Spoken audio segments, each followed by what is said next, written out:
everybody. Thanks so much for joining us. We got a big group today, so it's very excited. Not only do we have a big group, but I am so excited to introduce not only my very best friend in the world, but she is also an amazing trainer. I think I learned a lot of what I know from her. I've been blessed to work alongside of her. She has been in real estate. Lisa, how many years it's been? 31, a little too long. So you basically got your license when you're 2. You're good. Yes, absolutely.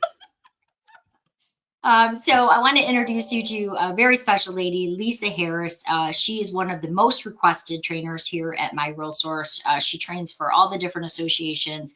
She's not only a fantastic agent, as I mentioned, but she's taught me a whole lot. And today she's going to take you all through Realist, and it does so much. We are blessed because as of about 2 months ago, we finalized a contract with Realist for all 83 counties. That means anywhere in Michigan, you are now able to pull the tax data in. So that's very exciting. She also knows some tips and tricks that she's going to share with you as an agent who uses it a lot. And now with that, I'm going to turn it over to you, Lisa. Thanks, Colleen. So again, I've been in real estate for a long time, as Colleen has been too, and don't let her fool you. She's an amazing trainer. I've learned a ton from her over the years, so it's great. She's been doing a lot of classes for you, and I know Realist has some great features, so hopefully we can get through all that today and answer any questions you have. Again, if you have questions, Colleen's going to monitor those, so go ahead and ask them as we go. She can intervene in between, or I will stop in between so we can make sure we get everything answered for you today. So we're going to go ahead and get started with Realist. So I am going to show you first in Polygon. So let's go ahead and let me get my screen sharing. Thank you so much. Okay, so here we go. So we are going to start off with our screen here, and I'm right in Polygon. So with Realist, there are 2 ways to get to it. So in Polygon, if you look at the top where it says tax, you have a shortcut right here that takes you right into Realist tax search. The other way to get to it is directly from a listing. So I can search a listing. So I just actually put in a listing of mine that closed, and property address for mine was 29119 Ratched. You don't have to use the same one. If you'd like to follow along, you can put in your own property, whichever one you would like to use. But let's go ahead and just get at least a property opened real quick so we can look at that little quick action link we have. So once I have it typed up here, I find it down here. I can select it. It's going to load my full listing report. And if you have the full agent report open, it's going to show these little icons or skittles on the left side of your screen. If you have like the agent detail with map, I believe the icons are in the center area. And what we're looking for is this little red button here. And as you hover over it, it should say Realist Property Detail. So you would go ahead and select Realist Property Detail. And it's now going to pull the information into Realist and pull any tax records it has for you. So one thing keep in mind, Realist is a third party. So it is pulling tax records and inputting it into their system for us to view. There's always room for error. Obviously, we know everything has room for error, but I always double check the information here by going directly to a city. So as it pulls the information, you can see it has the owner's name. It gives the location information. Scroll down a little further here. I've got my tax records, assessment and taxes. So it does give the last 3 years. Go down a little bit further here. We get into the characteristics of the home. Now, if you notice, as you're looking at this, you're going to see tax and MLS. Whenever you see that, that means they're showing 2 different information. So, for example, tax records is showing it's a full basement. MLS just has it in as a basement. So when you list it, typically you put basement anyway. So that's how it's pulling from MLS. But sometimes you'll see full baths. Tax records are only showing they have 2. MLS has 3. Now my guess is it's because of the bathroom in the basement. So tax records don't usually show that basement bath, but obviously in the MLS we do list it. It's a great feature. As you keep scrolling down, you're going to see this cell score. So they give you the cell scores. They look at what's owed on the property, how long the owners have been in the property, and the likelihood of them selling. So it gives you these scores. Then you have an estimated value. Okay, so let me explain this value. So I would not come in here, look at the value and tell my clients, your house is worth $347, because sometimes they're pretty off. So this is an automated value model. It does pull all tax records and MLS records to come up with this number. But now if you look to the right, you have a confidence score. What this tells you is that they are 80% confident that this house is going to sell within 9% of this price. So it's got a little bit of math going on over here. So I do like seeing this range, so that shows in the area what the range is, but I wouldn't hold this as a good price to go to your client with. You definitely want to do your homework and run a search yourself.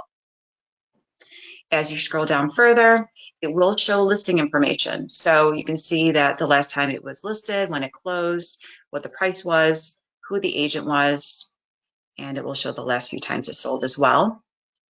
And go down a little bit further here. Here's all your sales and sales history. I do like this does show foreclosures. It does show sheriff's sale on here if there was one. So you would see that information.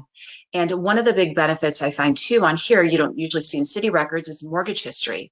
So if I have a buyer wanting to make an offer, I like to look in here and just see, you know, what was the last mortgage they took out? I mean, do they have a first and second? I mean, does it look like they're pretty tapped out on what equity is in the house?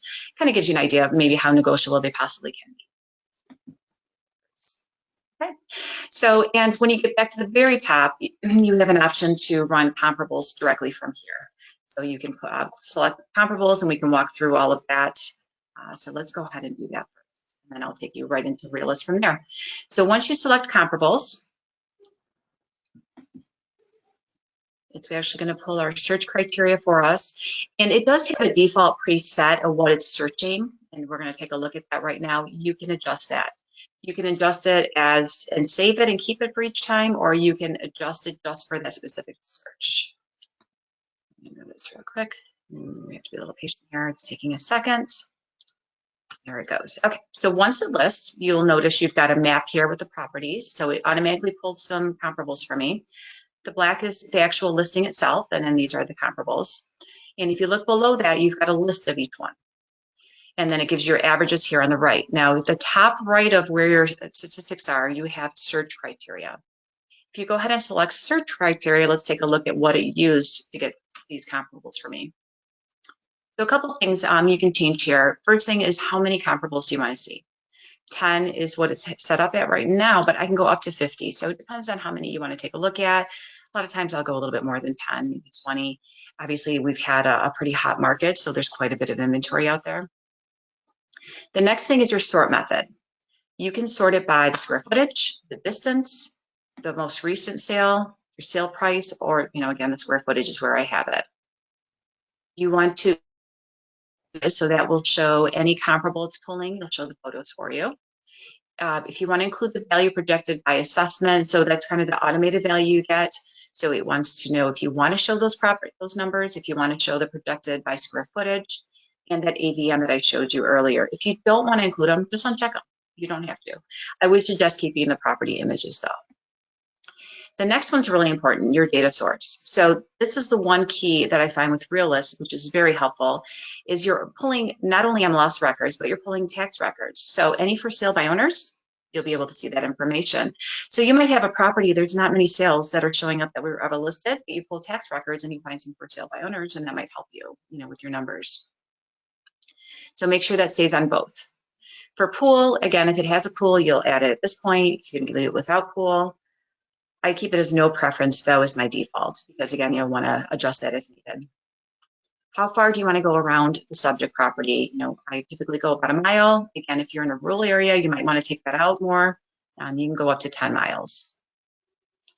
You go down a little bit further and it's asked, do you want a specific sale price range? Usually I leave that open. I want to see what they're selling for. Year built, I do adjust this if I'm in an area where there may be some older homes and newer built. So I might put in there at least a minimum date or year built, like maybe if it's a 2005, maybe I'll do a 2000 to 2010. Again, it just depends on what area you're searching and what's around there. Bedrooms, again, you can select in here if I want a minimum of 3 bedrooms, 4 bedrooms, whatever you're looking for. You don't have to select both. If you just leave the next one open, it does pull everything it finds. The maximum amount. Same thing with bathrooms. So stories, if you have a ranch, you have a 1-story. If you have a colonial, you have a 2-story. It does not have a split level in here. So a lot of times I typically don't use the stories if I have a split level so I can see what it pulls. Tax distress sales, since you selected both tax records and MLS records, this will include all tax sales for you automatically. far as the boundaries, right now it's set for no preferences, but you do have an option for your site influence to select maybe it's waterfront, or it is by an airport for some reason, or bayfront, or beach, whatever it might be, you have an option to select that. Now keep in mind too, this is just like your regular search in Polygon. Sometimes if you have too much, it does narrow your search quite a bit. So if you find that you're not getting a lot of results, come and remove some of these items and you should be able to get some more results pop up. The date type, it's going to pull by sales date, and that's what you would like. Sometimes recording takes a little while, so I prefer to have my sales date. Search time, you can go up to 12 months. Obviously with this market, I've been pulling 6 months back, but again, you can adjust this, or you can be more specific. For my square footage, I like to go the maximum, which is usually, you see appraisers go 20% above and below the subject property square footage, but you can select whatever amount you'd like, or you can also put in the specific square feet, like to stay within whatever range. If you have acreage, you can do the same thing here. You can actually select, the difference of acreage, how many, acreage you're looking for, or it does it by square feet also for acreage. So here is a little bit of a tricky part. So this style, I suggest don't use it, because again, it's just like Polygon. If you select something that's a specific style, if the agent didn't select that style, you're not going to find it. So it does limit your results. Use land use. So what you're going to use here is you want same as subject. If it's a house, single family residence, and as you select them, you'll see it'll bring it here to the right for you. If it's a condo, select condo. But if you try to select condo up in here, or any of these, and it's a condo, you will get 0 results. Definitely want to use land use. And then at the bottom here, you have an option to save and submit. Now, if you save this, this becomes your default. Otherwise, I can just submit it, and it will just make the changes for this specific search that I'm working on. Once I log off, it goes right back to where I was. Alrighty, so now it's reloaded my results. And you can see again down here, all the results are here, and to the left, they're highlighted with a check mark. So the next step would be to open up each one and look at photos and compare it. So if you look here, you've got a camera to the left side on each one of these one-line reports. If you select the camera, it will pull up any photos that it finds. And if you see just an aerial view, then there's no interior photos. But if you have a front view, then you can click and view the additional photos see, and you can just keep arrowing through. So this will at least give you an idea, is this a good comparable for my property or not? And if it's not, then once I close this out, you have an X here in the top right, you can uncheck it. So this check mark right here, you remove it. When you uncheck it, it does remove it from your map. So it did remove that property from here. If you add it back in, it will drop it right back in.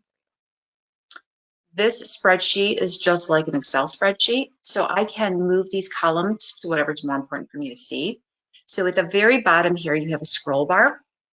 If I pull my scroll bar, you can see there's a lot more information as I go through this. So maybe I want to keep an eye on the year built because I'm concerned about some of the newer ones not pulling up, or I need newer ones. So what I can do, instead of having it all the way over there, I can left click and I can drag that whole column over so it's closer, so I don't have to keep scrolling all the way over to see it as I'm looking at the properties. Okay, so you can do this with any of them. And you can see you've got arrows here, so I can also sort these. Low to high or high to low. So if I want the ones that are year built, maybe I want the older ones first, or if I want the newer ones first, that's how it does it for you. So that's how you get your property. So again, this is, it's just like a spreadsheet, move things around as you need to and just make it easier for you. Once you have your options selected for the comparables, then you can generate your actual report.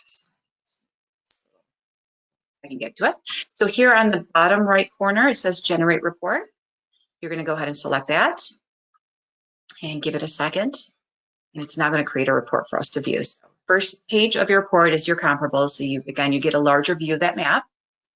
As you scroll down further, you're going to see the search criteria that was used. And then underneath there, you got your statistics. It's going to break down your numbers for your averages. And if we keep scrolling down, you now have the properties you've selected. So the very first one is going to be the property you're using. And then it's going to have the properties after that. So what I can do at this point is use this arrow here in the right again, just to take a look. And maybe as I go through this, I decided, there's something here I wanted to pull out.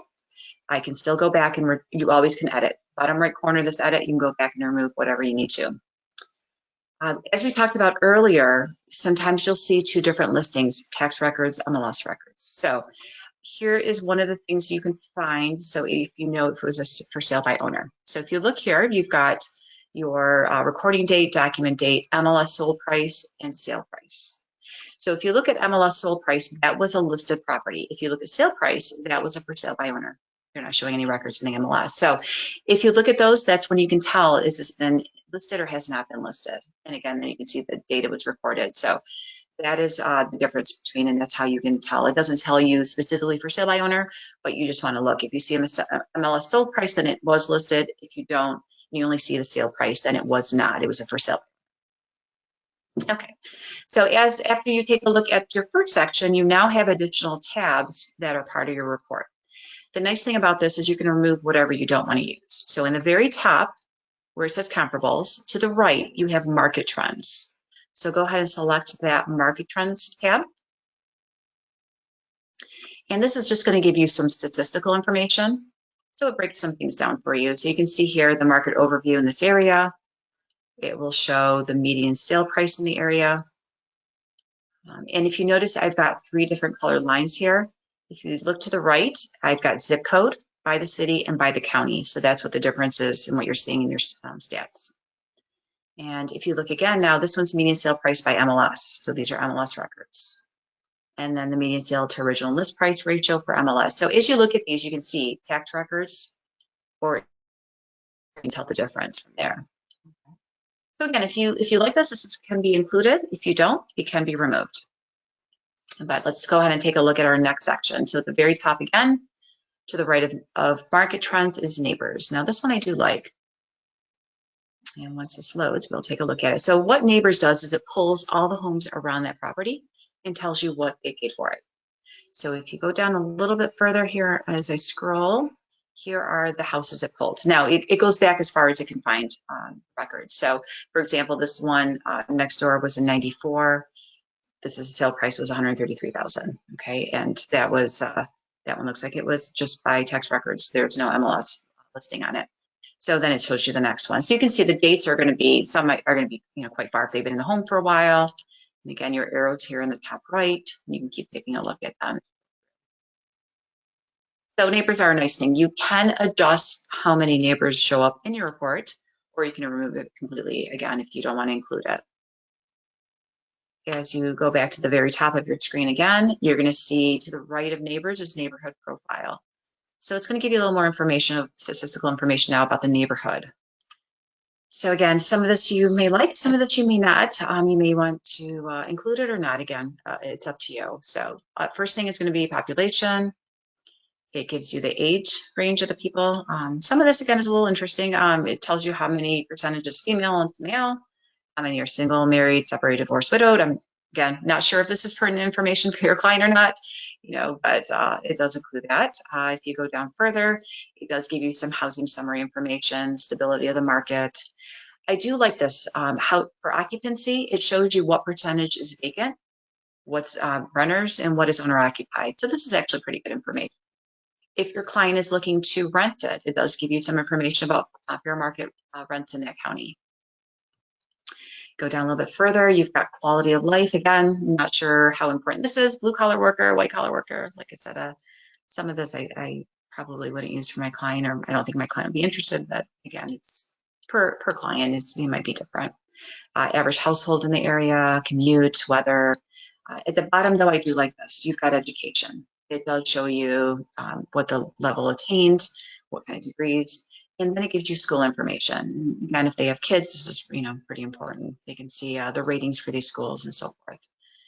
And if you go down further, you have businesses. You can actually select how many you want to show and what type, and I'll show you how to do that. And they can include this also. And just shows you what's in the area. So someone relocating, this is probably good information. Okay, so that is all the information your report will include. So now let's take a look at how you can send this or print it. So in the bottom left corner of your screen, you should have an email option. With print, if you go ahead and select that, you have a quick print and a customize. I prefer customize because now at this point I can select what I want and what I don't. So go ahead and select Customize Print. This will open up for you, and you can see here are my additional tabs. So if I want to include everything, make sure they're all selected and select Proceed.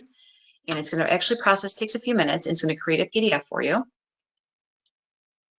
And once it's complete, you will select Print, and then you'll actually download a PDF. So it might take a few minutes depending on how big the report is. And we're just about done here. In a few more minutes. It's probably a pretty big report because I did include everything in here. And again, like I said, it will download a PDF. Then you can go ahead and select Print and print it from your computer to give to your client. And then the other option will be to email it. Here we go, we're done. So let's select Print. You can see an arrow just popped up here. It's actually just downloading right now my report. It's not too bad. It's about 10 megabytes, so it's not too bad. If I select this, let's go ahead and take a look at the report. And here we go. So everything that we just looked at will be in here now. It's obviously in an 8.5 by 11 sheet. So as I scroll through this again, I've got 34 pages, property information in the beginning, and you can see here also, these are the sections of it, and it's property photos.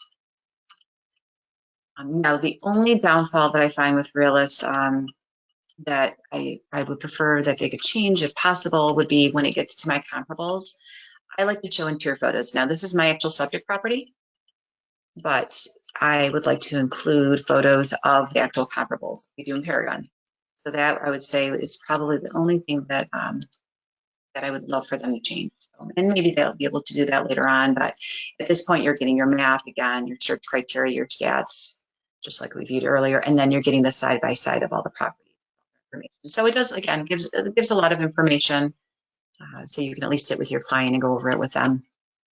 And then after you get through all of your comparables, then you're going to see your stats from there. Here we go. And then here's your stats. So I would suggest creating one and taking a look at it, because once you look at it, you can decide, do you like this for your client, and you can make your changes as you go. The neighborhood profile and so forth in here too. So that is your full PDF report. So I'm going to go ahead and close this up because we don't have PDF anymore.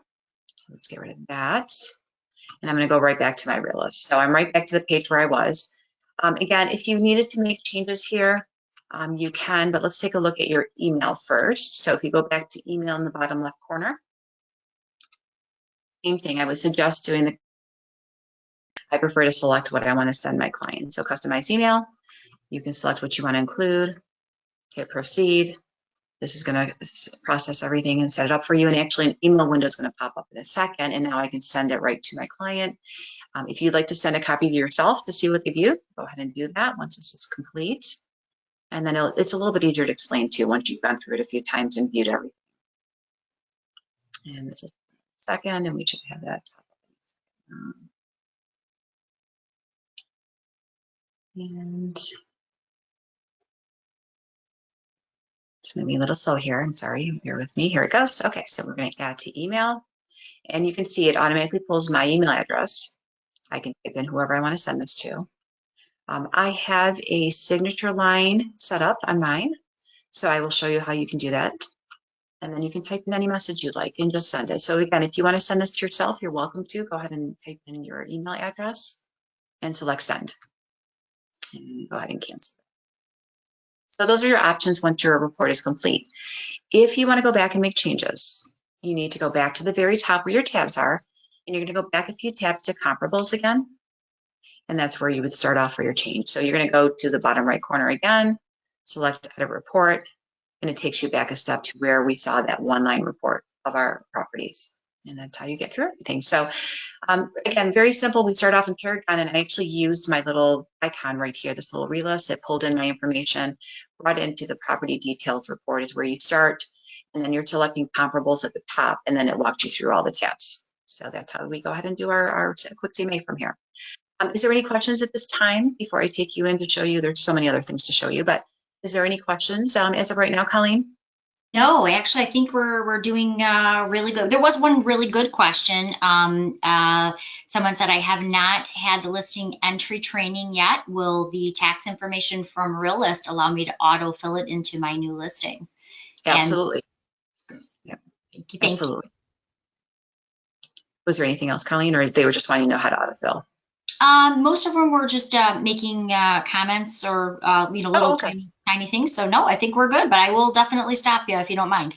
Okay, no, please, anytime. That's what I'm here for. So, okay, well, let's go ahead and go directly into Realist from Paragon, and let's take a look at doing some of the things in there and actually searching for properties. Because if your property wasn't listed, maybe you're about to go on a listing appointment, it's never been listed, you can search the property with the address directly in Realist. So I'm going to go ahead and actually close my Realist tab. I'm going to go back to Paragon and take you in so you see your view from there.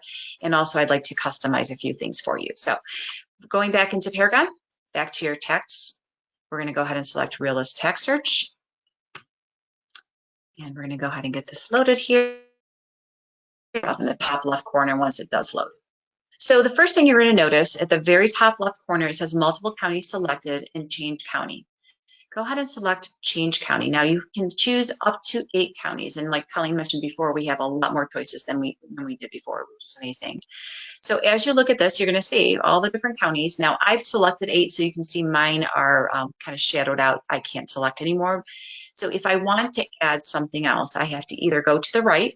These are the counties I've selected, and I have to either click the X here to remove it. Now you can see I can select anything else I'd like. So now if I want to change this to Clare, Michigan, I can go ahead and change it to Clare, and that's going to drop it in here on the right.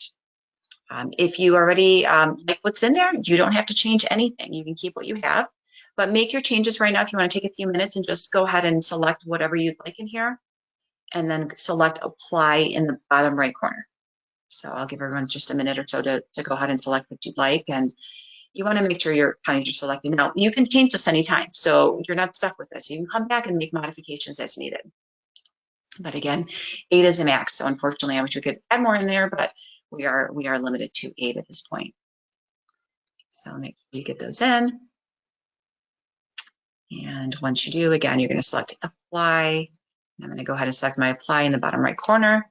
And you can see now it's just reloaded. So it's now it's added in the county that I selected. And it should say counties have been updated in the top. Under your counties, you have 2 tabs, quick search, my search. Now, I know Colleen's done some great classes for you with Paragon, and in Paragon, you have a quick search. And as you probably know, in Paragon, quick search is very limited. You can't really customize. You can't save. It's a basic quick search. And that's, just to pull an address real quick, and that's what you typically use it for. So I always suggest to skip that quick search and go directly to my search tab. So it's to the right of the quick search. We're going to go ahead and select that. And you're going to notice now I have a customized search, I have a save button, and I have a lot of criteria. And that's what we want. So in the very top here, under Save Searches, you want to select Customize Search. Let's take a look at the options you have for criteria. So go ahead and select that. And this is going to open up for you. And you're going to look in the left. First of all, you have all categories, and then it breaks it down by section. So I know some agents prefer to go section by section so they can see their options, or you can stay right here at all categories and just scroll through.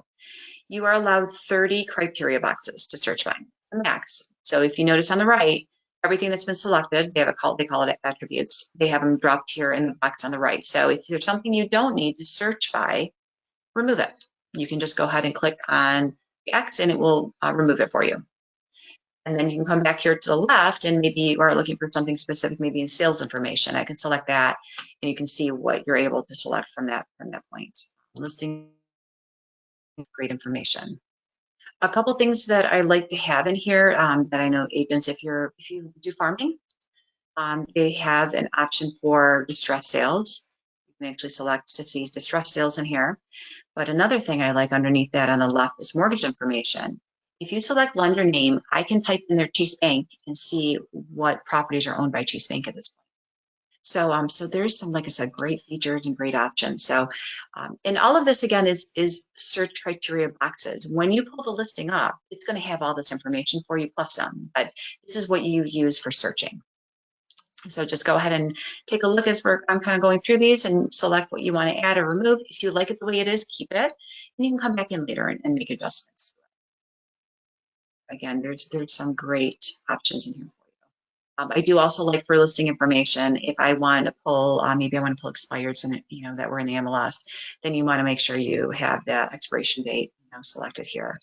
So this is, like I said, options in here for you. But once you have what you'd like in there, you have an option to save it or just apply it. If you save, it's going to keep it as a default for you. Okay, or if you want to just apply, it would be just this time. So I'm going to go ahead and just hit apply on mine. That's going to take me right back to the page we were on. Okay, so now that we've got our boxes in here, now you can take a look at what your options are. Now, one of my favorites is this owner name. You get that call from a potential seller and buyer, maybe it's a sign call on one of your listings, and they tell you on the call that they do have a property they need to sell, but don't really give you much information on it. I can come in here and actually just type in a name, and I can run, either I can put a city in or I can just hit search, and I can find anyone with that last name that owns it. You can put a full name in also, and then you can go through here and find out which one it is, but then you can see the property that they own, possibly be able to find it if it's in their name, and gives you a little bit more ideas about it. You can also search, I'm going to remove the name, by an address. So if I've got an address I want to check, so let me go back to my listing, and I can just type that in. And you can also put in, again, the city, or you can put in comma and put in the city here, because sometimes it finds it with just the street name and address, but sometimes you need to put a little bit more information. So now it pulled in the Ratchet Lane, and then I can come in here. Actually, I think it goes as 29919, and then you can find your property right here. Okay, so then once you find it, you can check mark it, and then if you look here, there's a proceed that will actually pull it up for you and give you that one-line report right there. So anything you need to search, you can here and hit a search. Now you also have the option of searching the map. When you search the map, and I'm going to go through all these tools, you have to still hit the search button to get your results, to be able to see all this one. Whatever you do here, you do want to come back here to actually see the actual list, the list of properties sometime. Now, when I'm running my map, and if I'm playing with my map with all the different tools, which I'm about to show you, I usually like a bigger view of the map. So I'm going to actually change my screen a little bit to show you in a second how we're going to close this. Also, when you do have information here that possibly you might be searching again, ratchet back in, you have a save button. The save will allow you to save it in your client's name or property address. You want to make sure it says with values. If you select this as just a search template, then every time you load this, that search is going to actually pop up every single time. It'll auto-populate in your regular search template.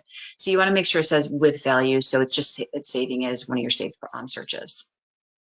And then you just go ahead and hit save, and then that actually will put that in there for you, and then you can pull your saved searches and select them at any time from this drop-down menu back into them. Okay, so I'm going to clear, because we've been clicking on different things, go ahead and clear your searches here on the bottom left of your criteria box. And we're going to do some mapping. So one of the options you have to make your map bigger is, if you look here at the top to the right of my search, you have these couple arrows. And it'll say collapse search bar. What it does is actually closes my search bar. It gives me a little bit wider look on my map. And then in the top right, if you look over here on the right side of my screen, you have split, which is what we're viewing now. Split is just your map and the list of properties. You have map, and then you have list. List will give you just the one-line report. Since we're going to work with our map, I'd like to go ahead and select just map. So I'm going to select the map option right here. And then you're going to see underneath that roadmap, satellite, hybrid, and terrain view.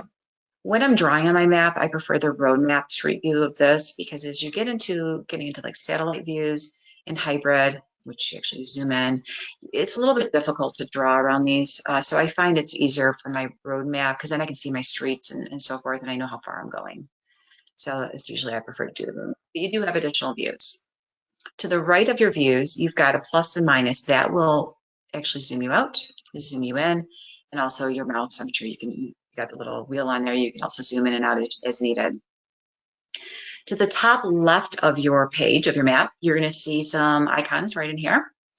And the first one I want to take you to is the way to move your map to whatever location you want. So if you look, it's going to be the third one over from the right side. It says locate on the map if you hover over it. And it looks like a little map or a little icon on it. So go ahead and click on that. And now you can type in an address. So if I want a specific area, so if I want to go back right by my property, I can just put it in right here. That's in Chesterfield. Pulling up the symbol. It's fine. And then it will pull that for me. If I want to put in, you still allow me to do by zip code, so let's make sure it's still, no, so I can just put in a zip code. It will pull up the city and state, and now it's going to relocate it by the zip code. So let's go ahead and locate your map wherever you'd like to be, whatever you'd like to search right now, because we're going to play with a bunch of tools here on the map. Once you have that done, though, you can click on this again so it closes it. These tools, as you click on them, it does keep the box open. So once you click on it again, it does close it for you. We're going to start off with drawing on this map. So if you go all the way to the left, there's a pencil. Top left is a pencil, and it's drawing tools. Go ahead and select that. And you have three options, just like Polygon. So you've got your radius tool, your rectangle tool, and your polygon. So let's start off with the first one, your radius tool. So if you go ahead and select radius tool, it's the circular map is what you're doing here. So you want to start in the center. You're going to left click, and you're going to actually let go of your button and just pull your map out to as far as you want to go. And then left click again, and it creates your map. Once your map is created, I can actually click on this again. I can rename it, whatever I'd like to name it for. I can also edit in every corner, well, circle, you know, on every side, you've got this little dot. So I can actually drag it in. I can drag it out.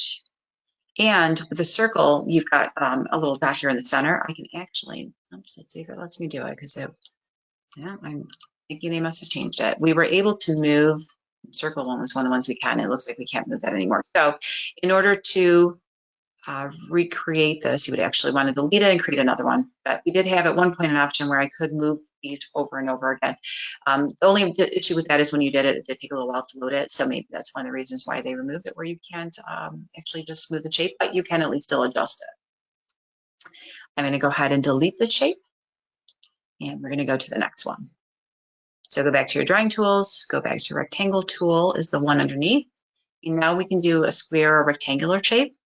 So you want to go corner to corner. So if I want to start off over here, say this mile road right here at 15, I'm going to click once, and I'm going to go diagonally. And I'm going to go up as high as I want to go, over to the right as much, and click again.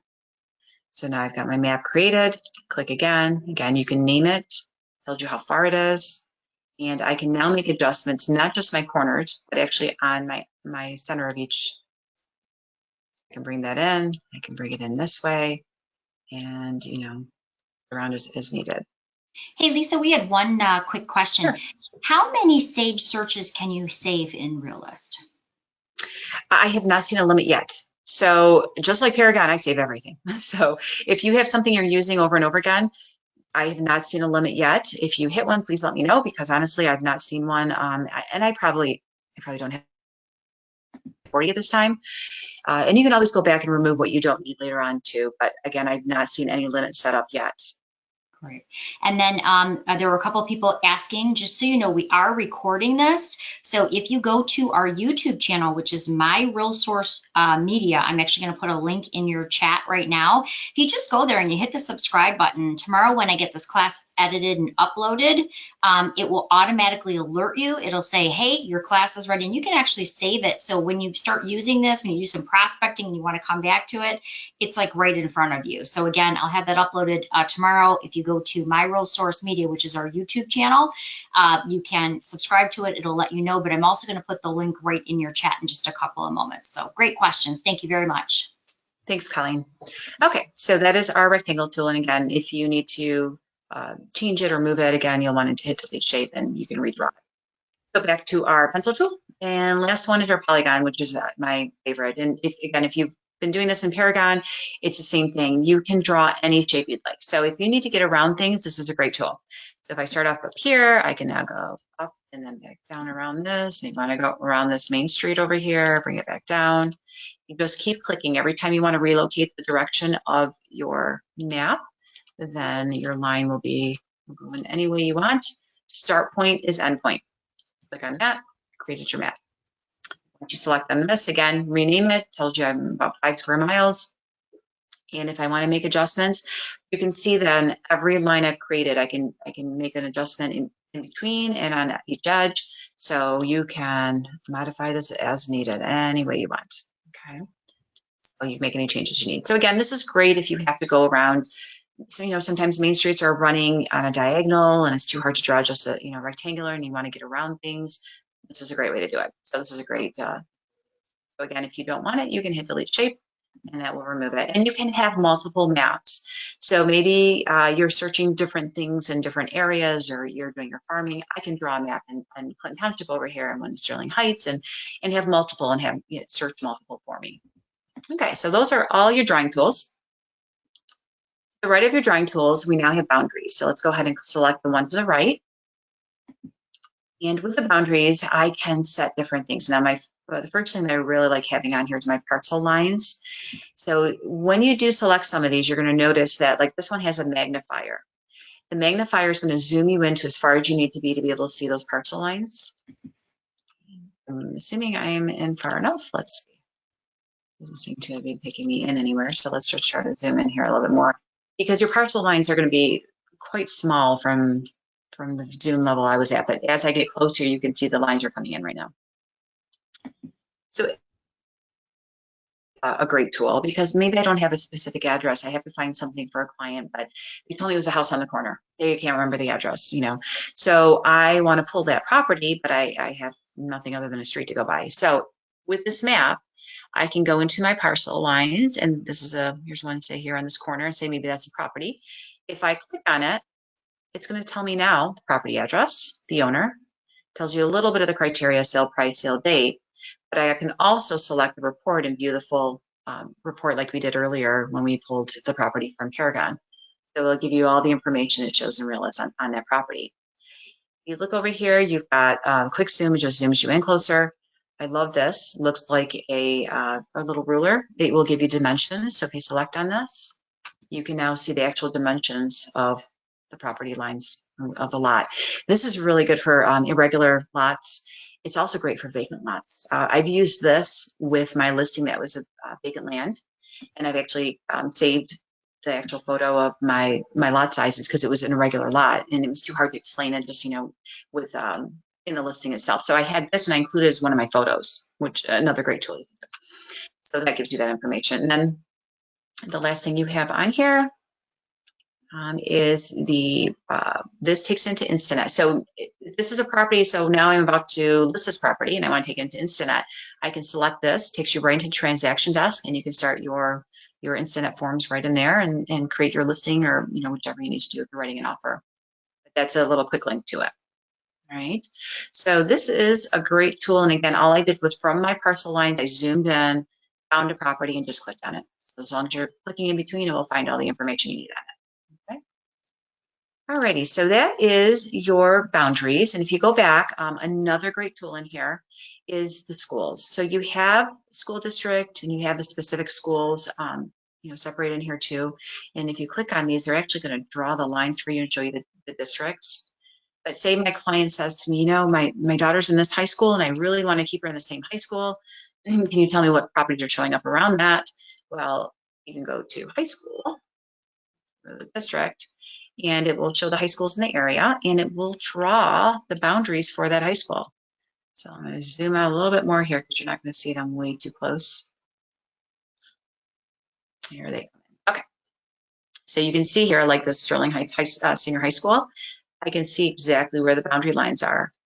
You know, it's frustrating with school districts because obviously they cut them in the middle of the street, you know, so you could be on a street and 2 houses down, they're at a different school than what your kids are. So yeah, it's really tough. And I know someone that has kids that want to keep them in the same, you know, school district or specific school.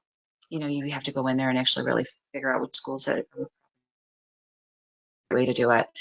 Polygon also has an option for attendance zones that does the same thing. So in Polygon, I will go to my map and actually draw around that specific school, and then I save that in my client search. So that way it's pulling within that school district, so I know it's specific high school.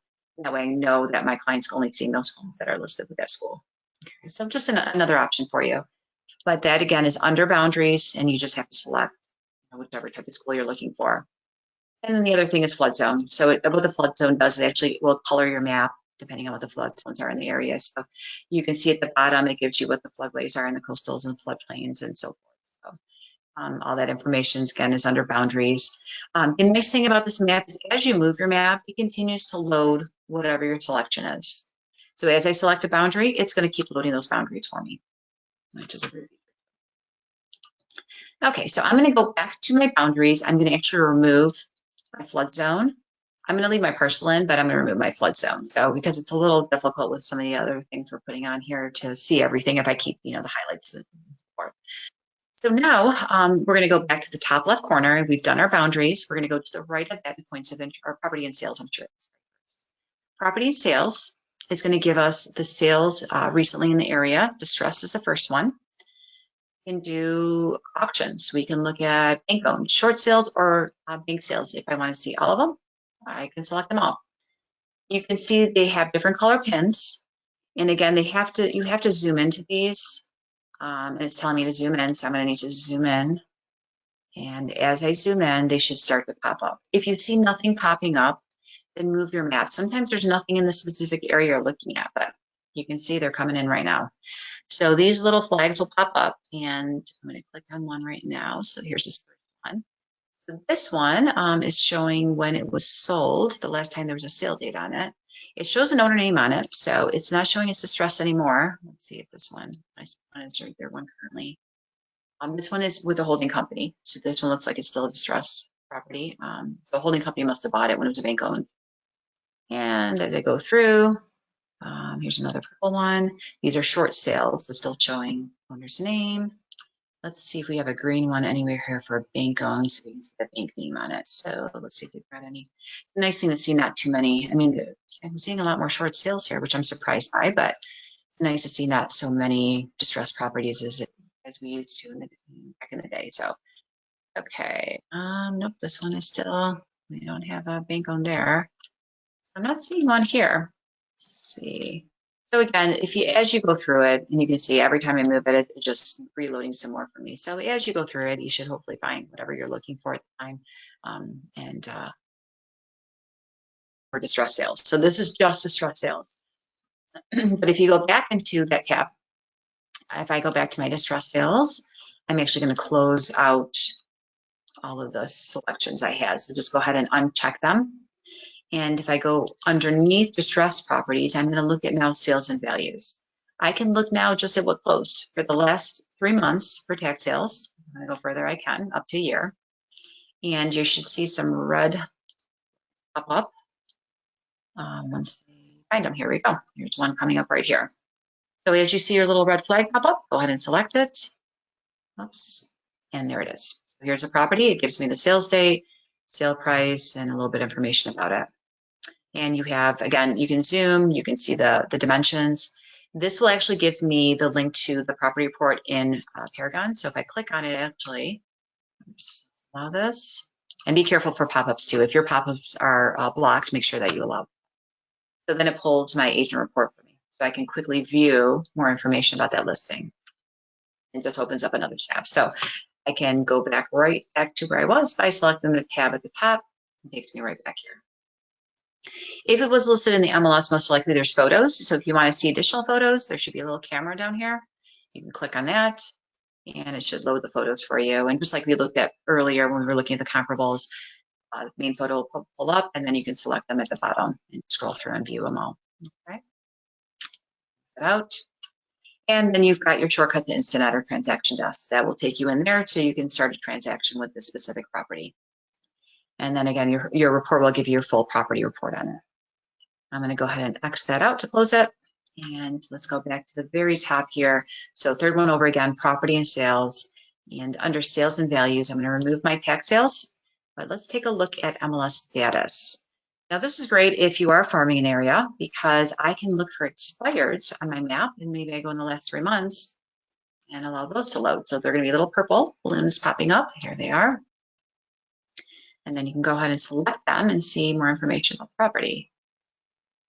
There it goes. So here's this property. It looks like, now, when you do open them up and you see that there's a sales date, then obviously this one was relisted and sold again. So watch for those dates, because if you see there isn't a sales date, then they may not have relisted, but I will double check to make sure that they're active again. If they're not, then, if I want to send them a letter, then I definitely want to make sure they're not a currently active property that I'm, sending my letters to, and they are currently listed. So I prefer to wait till they're expired and then I can send them out. So you have expired through here as you move your map, and you can take a look whatever information. So like this one expired. The last time it was sold was 2016.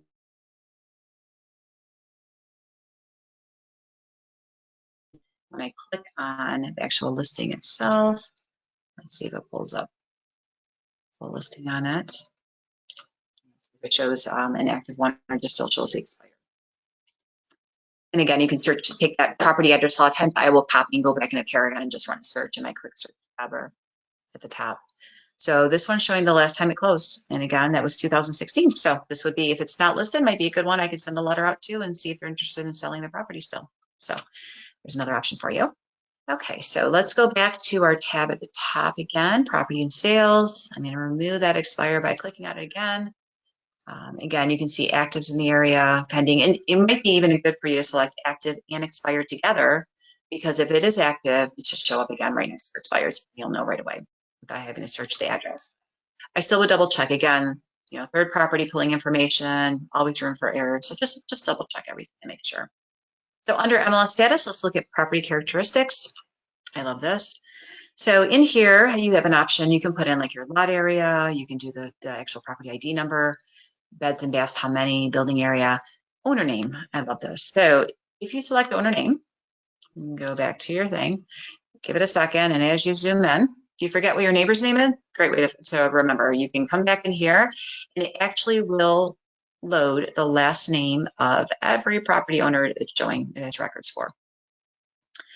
So you can see all these are coming in. So without having to select them, if I'm looking for a property really quick and I'm trying to find it without having to put the name in, I can come in here and just select that and it pulls everything. So I can look at my street and pull whatever one I'm looking for. So kind of a great little feature too. So you have, again, different options here that you can select. You can look, you know, the addresses, but what it does, it loads everything on. I find sometimes a property ID number, because they're so long that, you know, it's harder to read. I will select, it only allows one selection here, by the way, so because probably it's just too much information for the small area we have on these maps to view. But let me zoom in a little bit and you can see it actually will pull my full property ID. It's not too bad here. Looks like they're not overlapping too much, so they're not too bad at all. Okay, so that is my property and my sales information. So I'm going to go back to characteristics. I'm going to select none to remove all of them. There we go. And make sure all my stuff is cleared. And if you find that you're clicking on things and you forgot to remove them, you have a clear all right here. So you can always go to the right here of all these little icons, select clear all. It will clear everything and you can start fresh. Okay, so that's property and sales. So let's go to the next one. We're going to look at some more stats. So let's go to trends to the right of your property sales. And here's a couple trend options. First thing is type. Here I can select, let's say, maybe I want to see how many homes are in foreclosure in the area. I go ahead and select that. What it does, it actually will color my map for me. And specifically the properties, it just shades the map to give you a statistical information on basically how many are in that area. As you move your map, then that possibly could change. That is what your trends will do here for your type here. So any of these will do the same thing. So if you're looking for, you know, sales activity, it'll give you the percentage or percentage of foreclosures and so forth. I'm going to select none to remove that, and let's look at here. So the aggregation level is whether you're searching by zip code or if you're looking through a neighborhood. So you can select one of those, one or the other, and then what type of property are you selecting? So are you looking for a single family, for condo, for both? And then the opacity is just going to darken and lighten the shading. So I go back to type and I put in here sales activity in the area, and I go back down here and say I just want single family homes. And then I want this to be a little bit lighter so I can see, or I can go even darker so I can really see my coloring. And then if you look down here, so there's between 10 to 25 within the map that I'm looking at right now. All right. So that's all your different options in here. So again, I'm going to go back to the top, select none, clear everything out, and we can get out of our trends here. So on that, now we can see points of interest. So your little binocular right here, those are about points of interest. What this will do is pull whatever you might be specifically looking for in that area. Maybe you want to see what restaurants are in the area. You select that. I'm zoomed in quite a bit. So at this point, I'm going to zoom out and move into where there's some main street because I'm in the middle of a sub. So most likely there's a restaurant in the middle of the sub. So we're going to try to get to some main streets over here where I can see something. Guys, go out a little bit more. And they do pop up as like little icons, and then when you can click them as you find them. And it's taking a second here to load something. There's these restaurants in the area. If we select a few things, if anything else will pop up for us. We'll try education, some banking, just see what we get. Again, this could be for your clients looking for something specific to be in the area. Here we go. We got a school popping up right here on the left. So let's find out what school that is. So right over here, I've got a little graduation cap. We're going to go ahead and select that. And you can see the school information is right there. So this is actually a child care center. And sometimes, again, with depending how much it's finding the area, sometimes it takes a little bit to load. Here's a restaurant right here. You got a little fork and knife. And that's Big Boy right there in the area. So it does list some points of interest for you. You know, whatever you might be specifically looking for, it's here. So, okay, so let's go back to our points of interest. I'm going to go ahead and uncheck these so I don't need anything up. And we're going to go back there to our icon. So to the right of that is driving directions. Here you can put in starting from where to which location. So it could be maybe from their work to a specific house.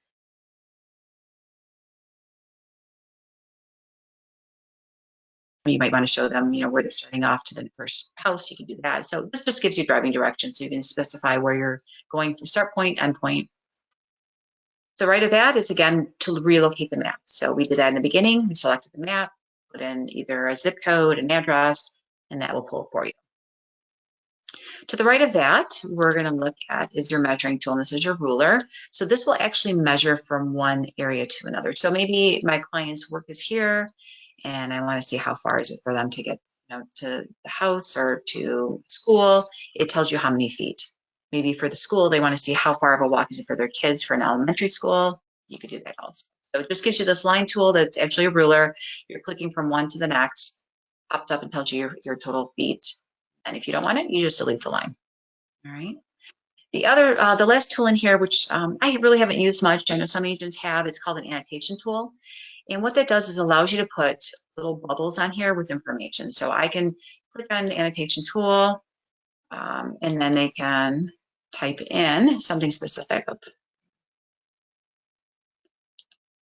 want to do here, let's do this. Let's do our map first, little ruler, and then my annotation tool. Let's see. Come on. I just want to load right now.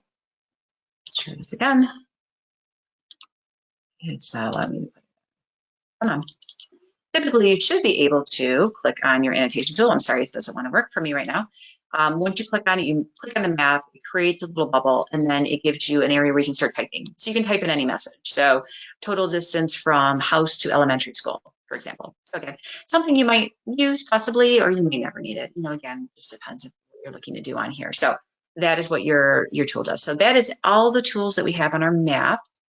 Is there any questions or something I can show you again? Because I know I went through pretty quick. So I'm happy to go through something again and just to review it real quick for you. So let me know if there's anything, any questions. How are you doing, Colleen, on your end? Anything? Actually, Lisa, I think you're doing an amazing job. There have been some questions going in, not too many right now. So Okay. I think everybody's keeping up with you. But again, throw your questions in the question box. You have the expert to ask right now. So, and then remember, we've also included a handout in the handout section that you can open up your GoToWebinar panel. You can click on the handout. You can save it to your computer. You can print it out, whatever works best for you. But nope, I'm even learning some stuff, Lisa. So thank you. Oh, great. Great. Okay. Well, perfect. Well, let's go to the next thing. So now I'd like to draw on the map. Let's pull up some properties, and I'm going to show you how to do labels. So one of my favorite features in here is labels. So if I want to market an area, I want to do some farming, I want to do a just sold, you can pull labels.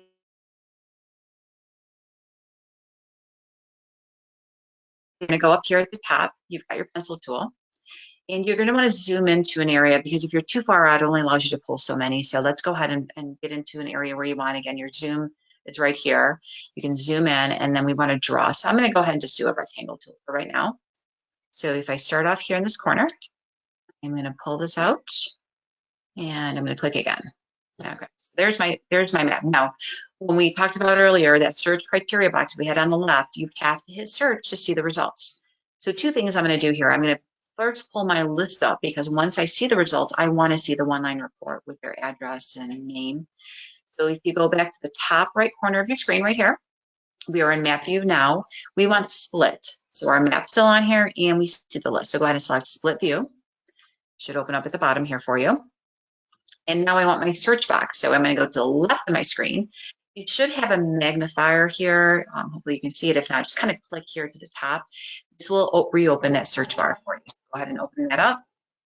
And what we want to do is hit that search. Now make sure you have no criteria here, because if you do, then it's going to use that criteria along with your map to find the results. So you want to make sure that's clear.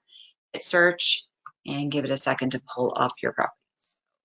Oh, okay. So I pulled some houses right now. It tells me I've got 70 results. And if I look at my map, you can kind of see the area you're in here and what is pulled.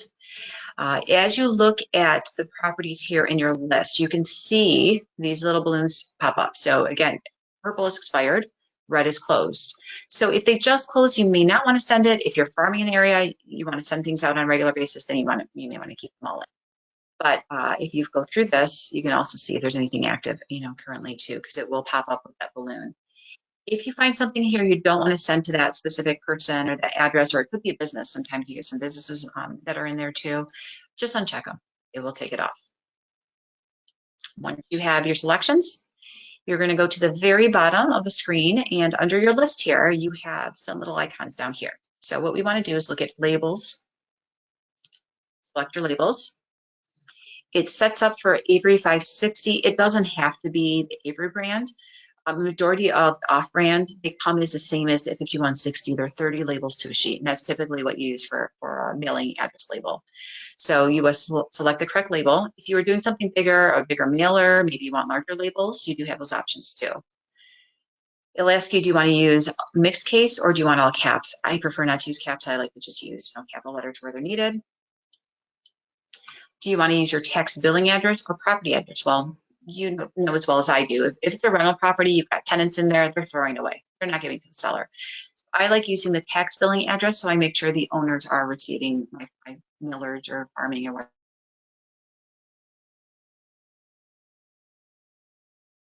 A custom label and type in specifically what I'm looking for, or do a current owner on here, or it just pulls what it finds for tax records, and that's the information we'll have.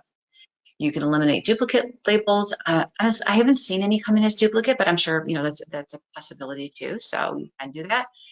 I don't know if you want to send to foreign addresses. I don't sell real estate out of state, so I don't. But if you do, you can include those. And under here, you can choose how you want to export them. So we're going to use all their main to export, so which is the 70 that I have.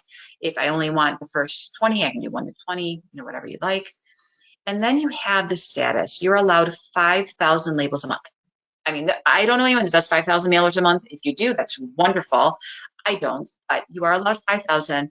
It does keep track. So the minute you hit create, it will deduct whatever number you have here from this number. So I usually don't like creating them until I'm ready to actually print. So I usually wait on that. But once you did hit create, then all the labels will pop up for you. Okay, so that's how you do your labels. Now, if you go back down to the bottom here, the other thing I like to do is I like to print. So if I'm sending labels out, I do want to print a copy of everything I'm sending to, because then I can make notes. If some come back, return to sender, whatever it might be, I can actually make those notes on my printed copy, plus I see who I've sent them out to. I can also export them to as a CSV file and make an Excel spreadsheet, and then I can keep track of it in Excel and make notes every time I send my mailers out and so forth. But this is a great tool. You pay nothing for it. So honestly, if you are looking to farm or send out just solds or just listed, whatever it might be, this is a great way to do it without having come up with a lot of extra costs to pay for labels and addresses.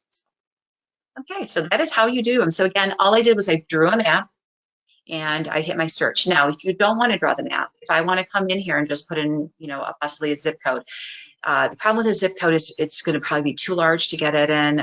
You could always put an address, but then you have to draw around that address and remove the address from here. So I find the mapping is the best way, but you can try to search different ways. You can pull a subdivision. That might be, if you're doing a just sold, maybe you want to put the subdivision name in and just run it that way. That's an option for you too. Okay. So that is how you do your labels. So again, very easy. make sure you're hitting that search button and uncheck whatever you don't want to send to before you hit your labels. So, you know, they're not all. And that is the way to do that. So we've gone over everything with our map. You know how to run your search here, and you can add additional fields for your searching by customizing your search and saving things. You can always hit your save search here. You can hit your clear search at any time, and that will remove your map and everything else. Clears everything out for you. You can always split your map, your view for your map and your list view. You can go right to your map or right to your list. And again, you can do just map and not close your search criteria box if you don't want it as large. Because we're doing the class, I like to non-collapse this bar over here, or reopen it, or again, keep your.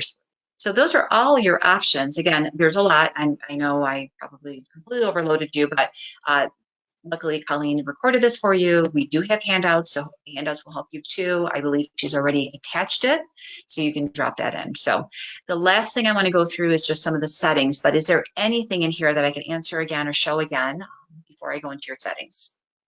I think it's probably one of those things they'll have to start playing with, and then they'll have more questions. So we might hit you up for another follow-up class coming down the pike, Lisa. Anytime, would love to. Again, Realist is one of my favorite programs. I just find that there are things in here you can use that you may not find in other places. Again, you know, the tax records to me is such an important thing, and doing labels for free. I mean, it's a great feature. So, okay, so let's look at our settings. So I'm going to go through the settings with you, and if you want to make any changes while I go through it, so you don't have to do it later, you're welcome to. If you want to keep the default, you're welcome to do that too. So if you look at the top right of your screen, you have like a little gear here. It's going to be your settings. So if you select it, you should see this view. Once you open your settings, on the left here, these are the different tabs we're going to walk through. And the very first one is our search options. So here's the first thing we have on here. So when you select a property and put in the address, do you want it to automatically open up to that full report like we did in the beginning when we ran our comparables that had all the information, or would you prefer to keep that one-line report? I personally like the one-line report because it shows my map. The one line comes in, I can double click and then see the full report. But if you prefer that full report automatically, you can select this. For your mailing labels, do you want to show anyone that's registered to do not mail lists? If you want to include do not mail properties, you can include it. I don't like to, because then I just want whoever I'm mailing them to, my label's done and I can send them out. Do I want to include for my sales when I'm running comparables, unmatched sales transactions? So that means if they don't match the criteria I've put in, do I want Realist just to throw some extra ones in there for me? I prefer not. If I'm not getting results, I want to make my changes, because if I'm using this for comparables for a possible listing, I don't want just anything thrown there. I want to be specific of what I'm looking for. So I don't like including them, but again, completely up to you, whatever your preference is. For my search results, what is the maximum I want to see? You can go up to 3,000 properties. Mine's set up at 1,000. Again, whatever you're comfortable with. To see in that result, which is that list at the very bottom, that's how many it will show in there for you. Okay, so those are your search options. Let's go to the left here. We're going to go to reports. When you select reports, you are going to look first at what type of format. So you have two. You have fixed and dynamic. Fixed will give you all the boxes. If there is something are there, it will still say bedrooms and it will just have no information. If you do a dynamic, it's actually going to remove any section that does not have criteria for it, doesn't have information, any result for it. So if the bedrooms are not showing anything, it will remove bedrooms and won't even show bedrooms on there. I like to keep it on there only because if I'm sending it to my client to view, they can see from this site, it's not showing anything in the tax records that they've located, how many exact bedrooms are there. Or if the basement, basement yes or no, or, whatever, garages, things like that. I prefer fixed, but again, you can change this to dynamic and it just removes those empty boxes for you. For my comparables, how many do I want to see as a default? So again, 50 is the max. Mine are set up at 10. I think I'm going to switch mine to top 20. So again, whatever you would like to see, go ahead and select that.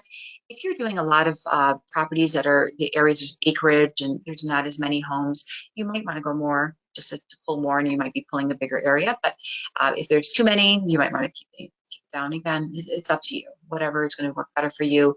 But remember, when you're in that search, you can open this box up again and you can make changes and just apply it for that specific search.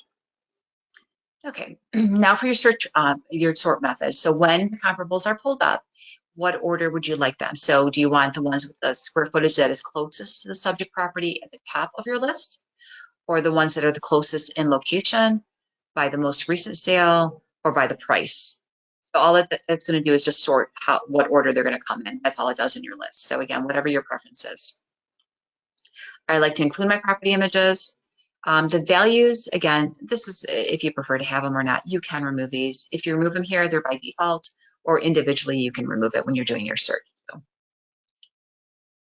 Data source, please, please, please keep both. This is where this site benefits you more than anything else, is having those tax records that are for sale by owners. So make sure you keep both selected as a default. For pool, again, this is going to change from property to property. I always keep no preference. How far do you want to go from the property? Again, are you searching subdivisions or are you searching acreage? So, you know, this might make a change for you for mileage. Sale price, again, that's something else I don't like to put in here. I want to see what they're selling for. I'm not going to limit to what they're coming in. Year built, again, you're going to change that, the bedrooms, the bathrooms, and the stories as needed per property. So those I would not set up as a default right now. These are already set up for you because, again, you've selected both tax and MLS records. Same thing with site. Until you get to a specific property that's on the water, I'm not going to make a change on this right now. Search time period. So I adjust this as I go. So right now the market's been so hot that I kept it at 6 months. But as things slow down, if they slow down, hopefully they don't, but if they slow down, you can select 12 months, you know, and go back a lot further. The square footage, actually some go less, but I've always kept it as 20% below and above the subject property as far as the difference in square footage. So again, whatever you like to change that to. Lot area, I don't do as many with a large amount of acreage, so mine's usually not selected. If I have a property with acreage, then I'll select it for that specific property. For style, I don't like this selected at all, so I just skip it. And then if you go down to the bottom here, I do like keeping same as subject in there at all times. I find I do a lot more single family, so I just include it just to save me from having to click on it again, but you don't have to. You can just keep same as subject and then select single family or condo, or you know, if it's a farm or whatever it might be, you can go ahead and select it from here.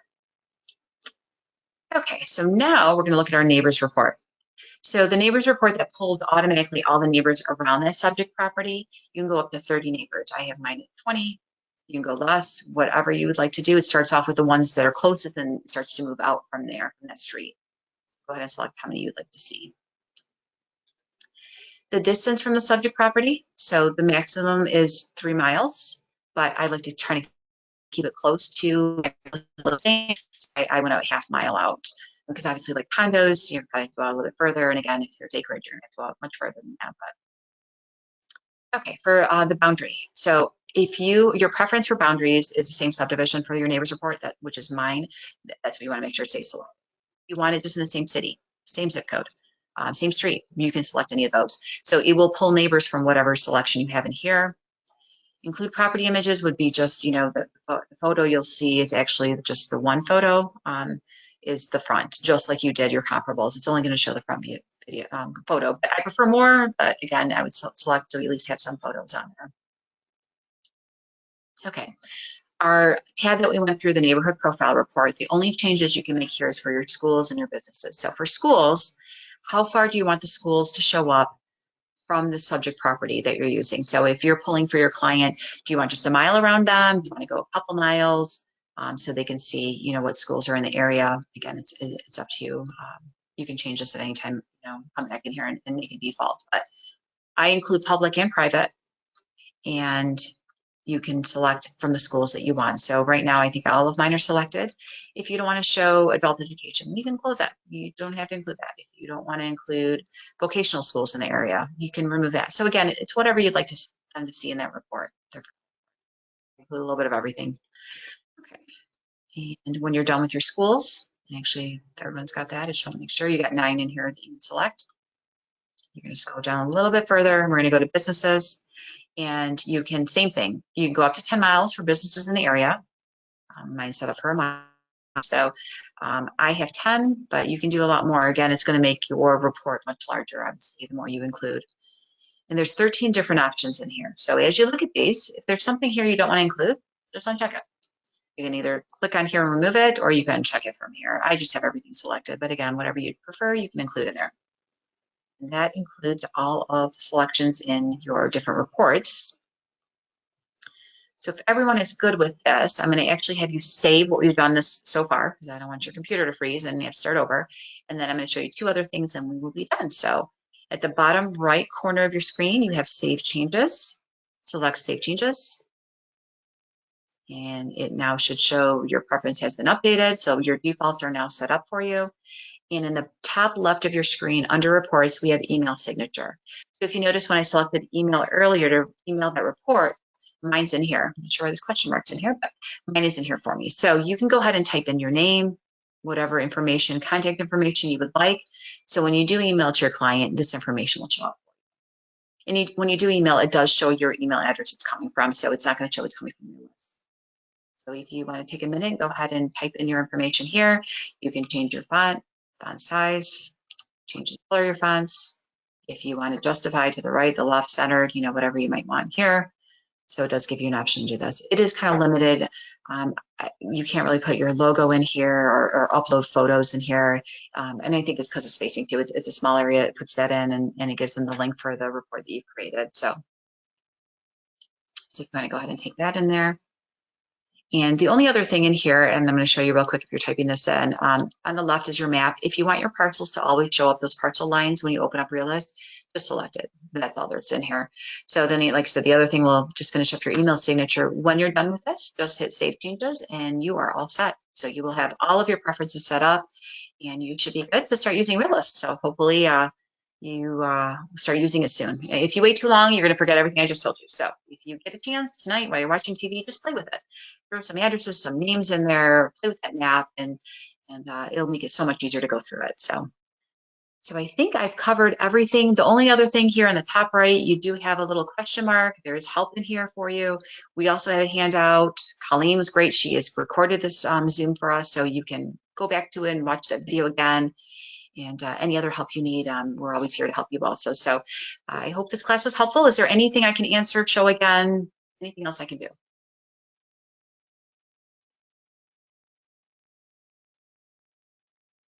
How are we looking, Colleen? Anything on your end? Nope, I think you are right. Oh, we just got one pop in. I think you did a fantastic job. I think you're right. The more they play around with it, I think the better and easier they're going to find it. You did get a really thank you. Great job, Lisa. You got a lot of compliments, a lot of thank yous for showing them around. So I'm very blessed I've even picked up a couple of things I didn't know about Realist. So great. It is great. I mean, there's a lot there. And again, obviously changes make it even more difficult to figure out what things are. So refresher classes are always good. So if there's anything else we can help you with, and again, as we do, more changes come in, we're always happy to do more classes and do this again. So just let me know whatever I can help with. I'm happy to help them out there.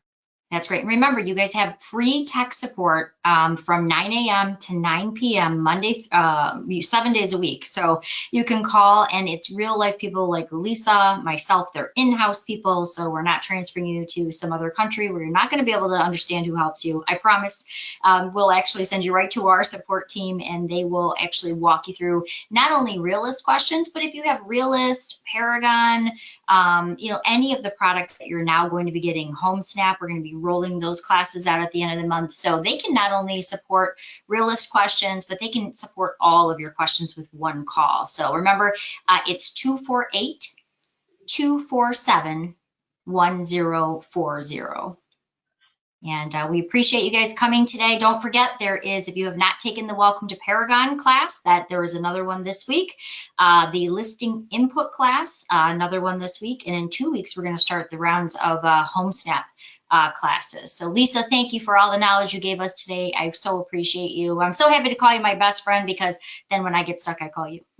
Anytime I'm here, and we are glad to have everyone on board with us, all these great agents. So looking forward to hopefully do some deals with some of them in the future. So I'm glad I could help everyone out. I hope this helps out. So everyone have a great day. Thank you. Thanks everybody. Have a good day. Thanks. Bye-bye.